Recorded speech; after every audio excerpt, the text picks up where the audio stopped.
Samantala, tuloy-tuloy ang pagbabalik loob ng mga dating kalaban ng gobyerno at patunay riyan ang muling pagbibigay ng buong suporta ng dating miyembro ng itinuturing legal front ng CPP, NPA, NDF na Anak Pawis. Alamin natin ang kanilang istorya mula kay Paul Montibon.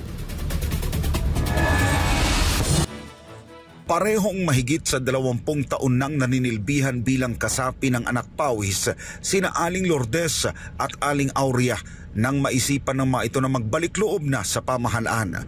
Sa eksklusibong panayam ng SMNI sa dalawa, ibinahagi ng mga ito ang mapait na kapalaran na kanilang sinapit sa kamay ng makakaliwang organisasyon. Kwento nila ni isang pangako ng grupo tulad ng libreng pabahay at lupa, edukasyon at hanap buhay ay walang natupad. Sa katunayan, ginamit lang daw sila ng Anak Pawis bilang dagdag ingay kontra sa pamahalaan habang naghahasik ng pagkamuhi nito. Ngunit buti na lamang anila sila'y natauhan dahil kung hindi, sila'y umakyat na ng bundok at humawak na ng armas bilang miyembro ng New People's Army. Muntik na. Kasi pinagpilian kami dalawa niya. Sa madaling salita po, dahil hindi siya pwede malaki, ako po ay balingkinitan. Balingkinitan po ako. Mabilis, maliksi. Ganyan. Walang imik, kayang pumatay. Ganyan. Yan ang ano nila sa akin. Pero sa mga panahon na yun, nung sinabi nila sa akin, parang ayaw ko. Hindi pwede. Paano na ang mga anak ko? Kaya naman, nang makakita ng pagkakataon na makabalik sa gobyerno, hindi na sila nagdalawang isip na tumugon rito sa tulong ng Philippine Army Task Force Ugnay sa probinsya ng Cavite. Masaya na po kasi andito ng mga sundalo na hindi naman po kami pinilit na bumalik o na ganito nga para makabalik na po kami at matiwasay po kasi hindi na kami pag nakakita kami ng pulis parang ganun. Kaya okay na po ngayon dahil sa mga sundalo. Malaki, anila, ang kanilang pinagsisisihan dahil sa kahihiyang kanilang idinulot sa kanilang mga pamilya, maging ang pagiging mangmang sa katotohanan sa magagandang programa ng pamahalaan para sa mga katulad nilang mahihirap. Ang misay ko sa pamilya ko talaga, sa pamilya ko, sa mga kapatid ko, ang misay ko sa kanila, nandito na ako, ako'y nagbagong buhay na. Nagbagong buhay na ako, iiwanan ko na po yung mga nakaraan kong sinamahan. Ang sakit ng ulo nyo sa akin nung ako'y nag-aaral ng kolehiyo na ang sabi nyo, bakit kami hindi nyo pinag-aral, si Bunso pinag-aral nyo. Anong ginawa ni Bunso? Ayan, hindi nagtatapos. Pero na-realize ko sa bandang huli dahil mga magulang ko matatanda na, wish ko na lang sa kanya na nasa taasin sila. Pero sa mga ate ko, proud na po ako kasi nagbago na po ako. Sa mga anak ko, wag na kayong, na ako pala na ako dito sa nakabalik na ako sa gobyerno at mga kamag-anak ko, sana wag na kayong pumasok pa sa ganitong sitwasyon. Wag na kayo talagang pumasok kasi ikakasama lang natin ito. Samantala, maliban kay Aling Lourdes at Nanay Aurea, may iba pa silang kasamahan na nakapagdesisyon ding talikuran ang kanilang grupo sa ngalan ng kapayapaan at pagbabagong buhay. At iyan nga ang naging sentro sa isinagawang Local Peace Engagement Activity sa General Trias, Cavite, kung saan ipinakita nila kasama ng 25 pang dating taga-suporta ng mga teroristang grupong CPP, NPA, NDF ang kanilang pagkundina at pagtakwil sa mga pananamantala at kasamaan sa pamamagitan ng panunumpa laban dito habang sinusunog ang bandila ng nasabing teroristang grupo.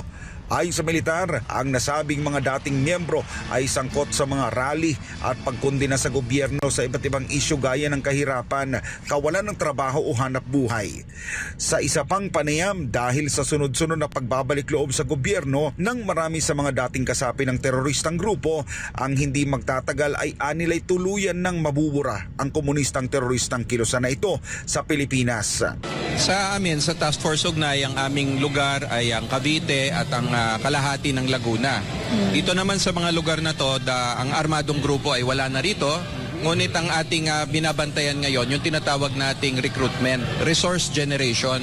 Kasi dahil mahina na yung armadong grupo, kailangan nilang kumalap ng mga salapi, kumuha ng mga recruit para buhayin ulit, no?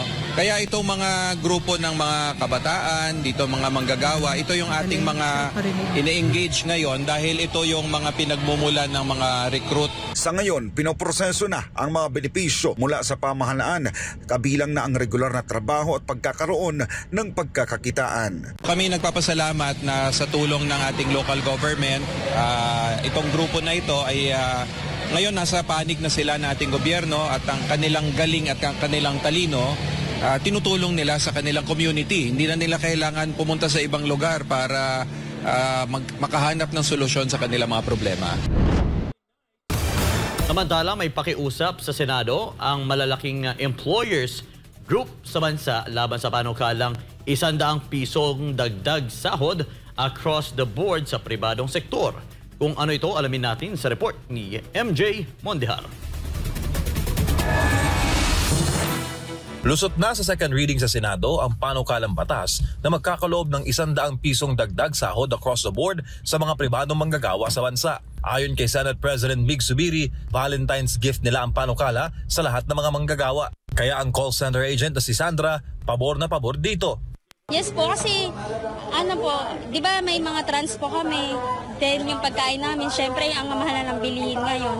Kaya kailangan mas dagdagan sana yung yung sahod namin. Pero sa isang press conference sa Quezon City ay binasag ng grupo ng mga malalaking negosyante ang kanilang katahimikan laban sa proposed wage hike. Katunayan, lumihan pa sila kay Senate President Zubiri para ipaliwanag na maraming manggagawa ang hindi makikinabang sa panukala, lalo na yung mga walang employer. Itong 100 peso increase na to only benefits a portion of our workforce. Nandyan yung mga farmers. Wala namang employer yung marami sa farmers. Ilan lang naman yung farmers na nasa corporate farming. No? Yung mga fisher folks natin. Yung mga drivers, tricycle drivers, jeepney drivers, pedicab drivers. Hindi rin alaring employers yan eh. Yung mga yung mga market vendors. Katunayan, 84% ng workforce ng bansa ang hindi makikinabang sa nasabing plano. Ayon din sa grupo, katataas lamang ng sahod ng 15 sa 16 na regional wage board sa buong Pilipinas, kaya wala sa timing ang panukala. Naniniwala rin ang grupo na pansamantalang solusyon lamang ang sinusulong ng Senado. At ang resulta nito, patuloy na pagtaas sa presyo ng mga bilihin. Kapag meron hong wage increase, maganda ho yun sa first 2 to 3 months na tinatawag. Pero after 2 to 3 months, yung honeymoon period, tataas na ho ang presyo ng bilihin. Ayon din sa grupo, tiyak na makakaapekto ito sa mga foreign investor na gusto maglagak ng puhunan sa Pilipinas. Lumalabas din na mas mataas ang pasahod sa Pilipinas kumpara sa mga bansang Vietnam, Indonesia at Malaysia. Nang resulta ay ang pag-atras ng potential investors. Okay lang ho kami magbigay ng more than minimum wage. Pero gusto ho namin nakatali ho sa productivity base. Pero kung yung productivity pareho pa rin, pero tumataas yung minimum wage, which is legislated, na meron namang functioning wage board sa Pilipinas. Umaasa naman ang grupo na pakikinggan ng Senado ang kanilang panig at humanap ng mas makatotohanang solusyon para mapaangat ang buhay ng mga Pilipino. Baka naman hindi kailangan yung wage ang increase. Baka naman kailangan ibaba yung presyo ng bilihin para yung current wage natin makover. Samantala, nagsalita naman ng ECOP sa mga hakbang ngayon na amyendahan ang economic restrictions ng 1987 Constitution. Pangamba ng grupo. Alam mo, sa business sector, lahat kami boto na palitan yung economic provisions. Kaya lang, natatakot kami. Ano ba kakahinan na para baka yung open ay kakayo Pandora's box. Hindi namin politika. Gusto namin maliwanag. Ano ba talaga yung gagawin?